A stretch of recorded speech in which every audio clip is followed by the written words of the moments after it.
Sapa Indonesia Pagi, kita masih belum dapat terhubung dengan Menteri Pemuda dan Olahraga Pak Zainuddin Amali. Semoga nanti dalam perbincangan ini kita masih akan mencoba dan akan bisa tersambung dengan Pak Menpora.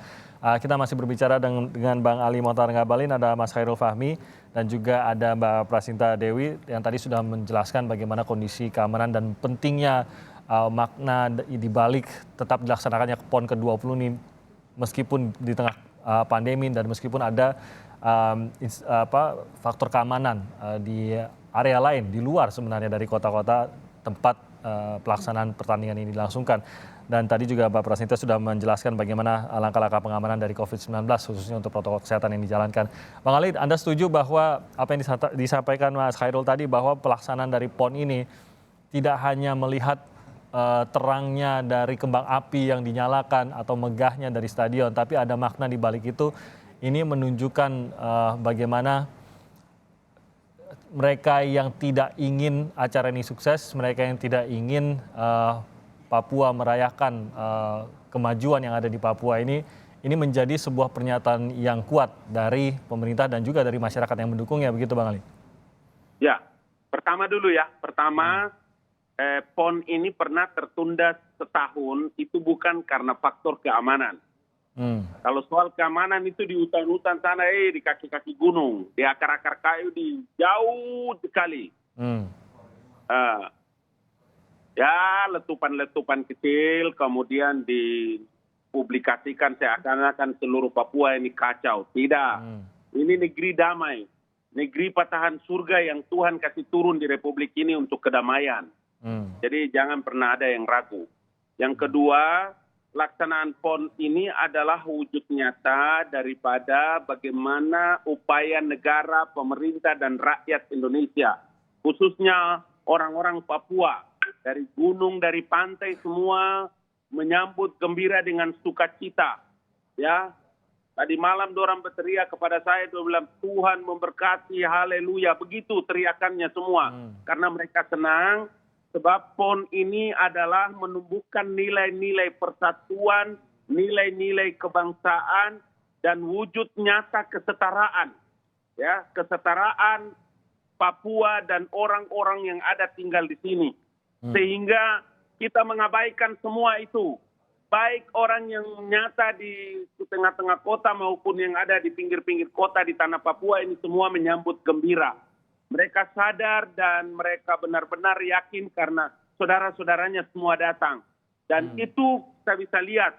Di tengah malam itu, ya tadi malam dengan teman-teman, kami memang agak cepat tidur karena pagi mau lihat venue dan perhatian terhadap atlet. Tetapi sampai jam 1, jam 2 malam masih ramai. Dan itu semua orang berjalan tanpa pernah punya khawatir apa-apa. Kenapa? Itulah wujud perilaku karakter orang-orang Papua. Mereka sangat menghormati terhadap saudara-saudaranya yang datang di kampung, di negeri mereka. Mereka sambut dengan sukacita dan penuh kegembiraan.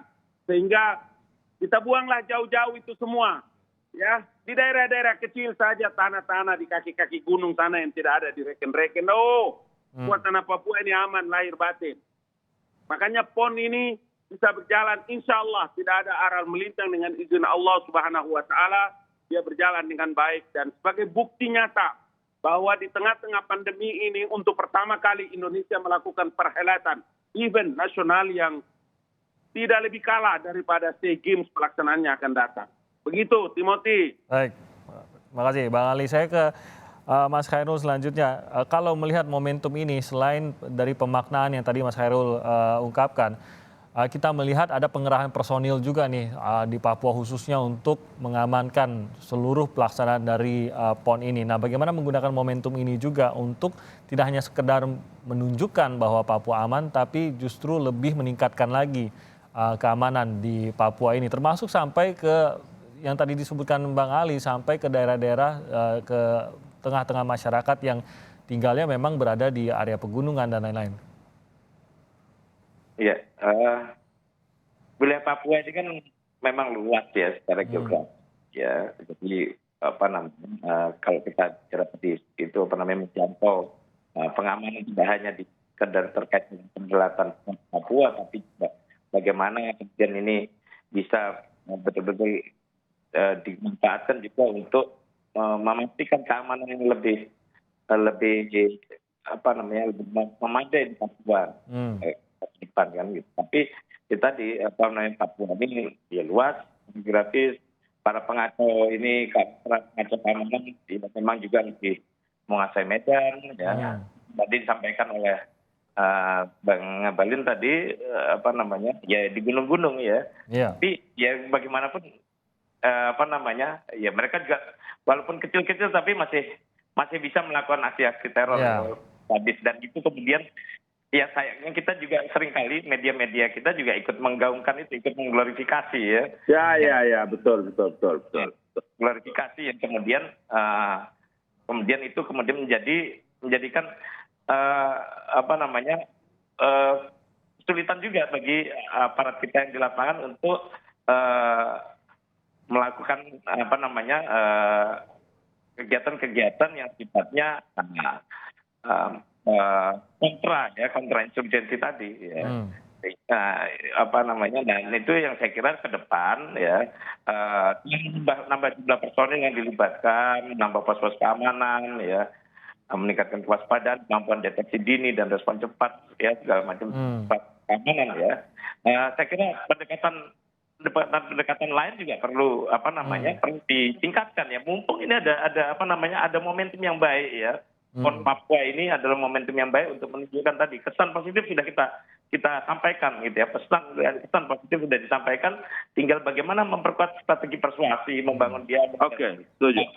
Kalau Mas Heru kalau memang melihat sejarahnya dalam beberapa serangan yang bisa kita sebutkan gitu yang ada sebagian besar memang bukan di daerah-daerah ya perkotaan terutama yang tempat pelaksanaan PON ini dilakukan. Jadi karakternya memang khusus untuk area-area yang ya seperti Jayapura, seperti Merauke. Ini memang kecenderungannya tidak beda lah mungkin dengan kota-kota lain di Indonesia, tapi lebih kepada beberapa titik dan khususnya karena Papua ini luas, titik-titik yang berada mungkin di tengah-tengah hutan, di tengah-tengah area yang mungkin untuk dicapai pun memang ada kesulitan tersendiri.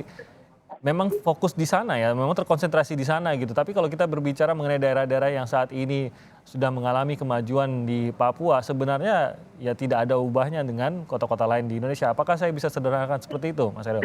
Ya memang seperti itu ya. Artinya ini kan tinggal di gunung-gunung. Nah sekarang tinggal apa namanya ya kita memang berlomba ya. Tapi saya kira tidak ada apa namanya yang bisa kita apa namanya kita lakukan untuk apa namanya untuk memaksa katakan begini ya, memaksa kita tidak perlu tergesa-gesa lah begitu ya bahasanya ya, tidak perlu tergesa-gesa untuk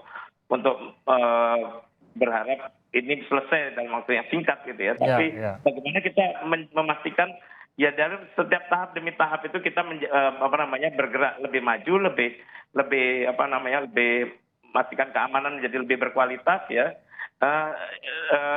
Dan itu seiring dengan ini tadi dengan kemajuan dan upaya-upaya pendekatan lain. Jadi pendekatan keamanan itu bersifat bergerak linear dengan pendekatan-pendekatan yang juga dilakukan. Lama sampai. Oke, baik. Nah, yang ingin kita lihat juga adalah apa yang tadi kita bicara momentum pada saat ini. Begitu megah, kita masih disilaukan oleh kembang api pada saat pembukaan gitu istilahnya. Tapi kita ingin ini berlangsung lebih panjang lagi. Begitu dampak dari pelaksanaan PON Papua ini berdampak lebih panjang untuk kebaikan Papua dan juga Indonesia bagian timur. Nah, saya ke Bu Sinta. Kalau tadi kita bicara mengenai apa yang dilakukan untuk mencegah terjadinya hal-hal yang tidak diinginkan terkait COVID-19 di Papua. Sebenarnya apa yang disiapkan juga untuk kedepannya, Bu, terutama untuk pemantauan pasca dari PON ini, karena pasti dibutuhkan juga setelah pelaksanaan PON. Saya yakin juga BNPB juga terus mengukur apakah sampai terjadi klaster, apakah sampai ada peningkatan dari penularan dan lain-lain. Apa yang direncanakan di sini, Bu Sinta? Iya, baik. Jadi yang kita harapkan di sini adalah masyarakat sadar bahwa protokol kesehatan untuk 3M itu harus benar-benar diterapkan. Memang awalnya jaga jarak dalam situasi pesta olahraga ini agak sulit ya kita terapkan. Minimal adalah mereka dengan patuh mau memakai masker. Nah, kemudian kami juga, kami di sini 4 klaster ada prokesnya Pak, Satgas Prokes. Jadi kita mendirikan posko di masing-masing klaster.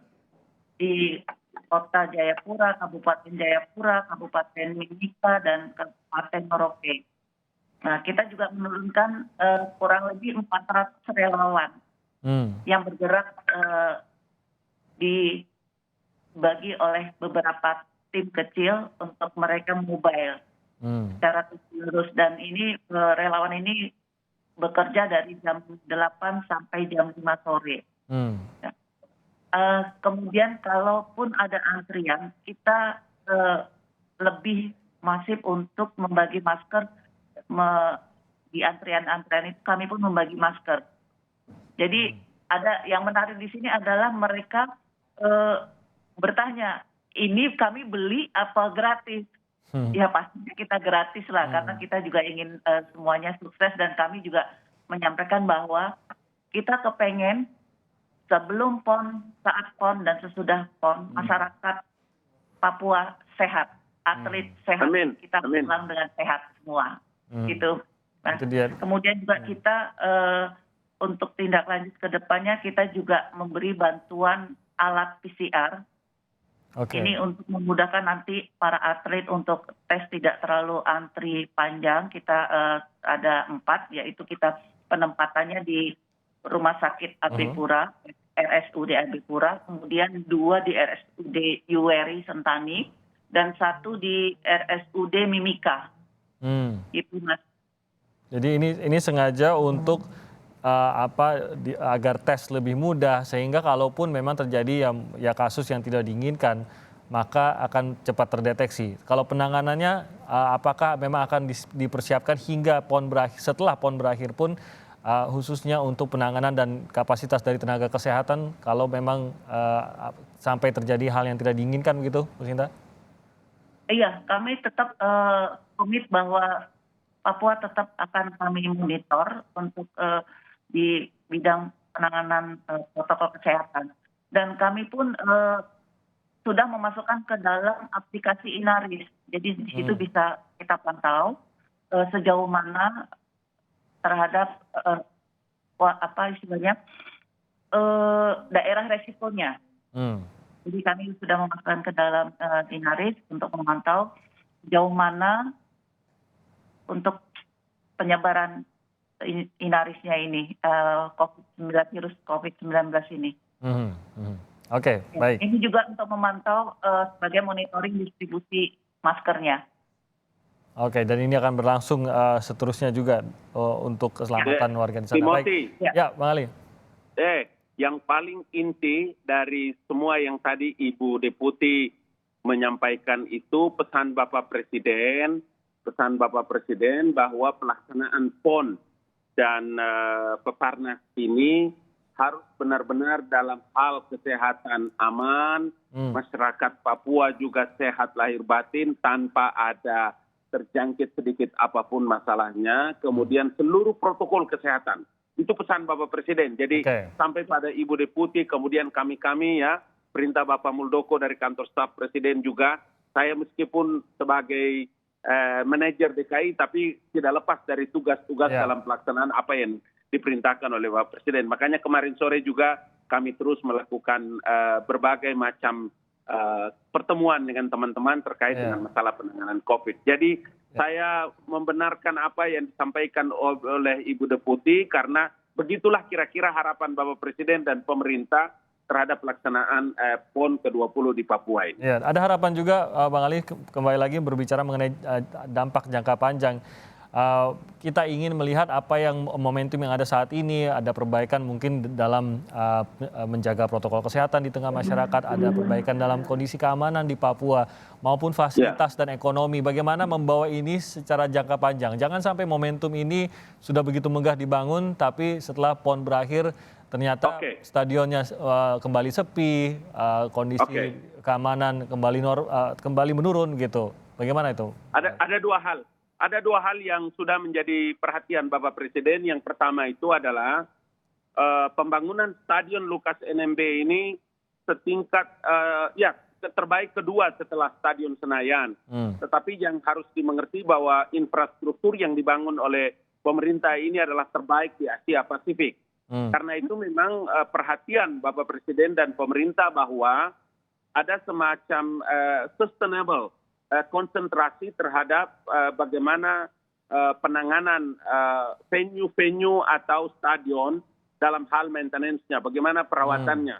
Makanya ada dua langkah yang dilakukan, tidak ada lain kecuali alokasi anggaran pendapatan belanja negara sampai kepada anggaran pendapatan belanja daerah, dan tidak saja KONI atau tidak saja Dispora, Dinas Pemuda dan Olahraga, tetapi memang harus ada badan khusus yang disiapkan oleh pemerintah daerah karena Pemda yang ada di sini untuk merawat stadion itu. Karena jangan sampai setelah PON ini kemudian barang ini hancur. Sebab kita masih punya ada SEA Games lagi. Tidak mustahil SEA Games itu akan bisa dilaksanakan di tanah Papua. Begitu juga dengan beberapa sarana-prasarana transportasi yang ada sekarang di Jayapura. Diharapkan memang badan itu juga bisa merawat, menjaga dengan baik, karena generasi-generasi Papua ini harus banyak yang muncul dan menggunakan fasilitas-fasilitas terbaik itu, kemudian bisa sampai pada tingkat-tingkat nasional prestasi mereka. Itu harapan Bapak Presiden. Baik, memang sangat sering kita dengar tak kenal maka tak sayang. Mungkin dengan makin banyak alasan untuk datang ke Papua, ini juga bisa memberi pemahaman yang baik juga bahkan bagi sesama warga Indonesia dari lokasi-lokasi lainnya. Semoga ini kedepannya bisa berdampak baik, bisa berdampak pada kita juga lebih akrab datang ke Papua, ke Jayapura, ke Merauke. Datang ke Papua, Papua aman, kamu tidak usah ragu. Papua ini paling top deh, alhamdulillah, subhanallah. Ya, semoga saya sama Pak Hairul juga sedang tidak di Papua ya, jadi semoga kapan-kapan kita bisa menyusul ya, Pak Hairul ya. Baik, Bang Ali. Papua, jadi saya bisa menceritakan tentang keadaan tanah Papua. Ini orang punya tanah kelahiran, tanah yang dijanjikan Tuhan aman lahir batin. Jangan kamu ragu semua. Itu harapan juga khususnya untuk warga Papua dan warga Indonesia pada umumnya. Terima kasih banyak Bang Ali, Mas Hairul, Bu Prasinta, terima kasih banyak sudah bergabung. Sukses PON ke-20. Orang semua bersaudara, amin. Amin. Terima kasih. Terima kasih Bang Ali. Sukses PON ke-20. Waalaikumsalam. Terima kasih. Amin. Sekali lagi Bang Ali, Mas Hairul dan juga Bu Prasinta, terima kasih banyak sudah bergabung bersama kami.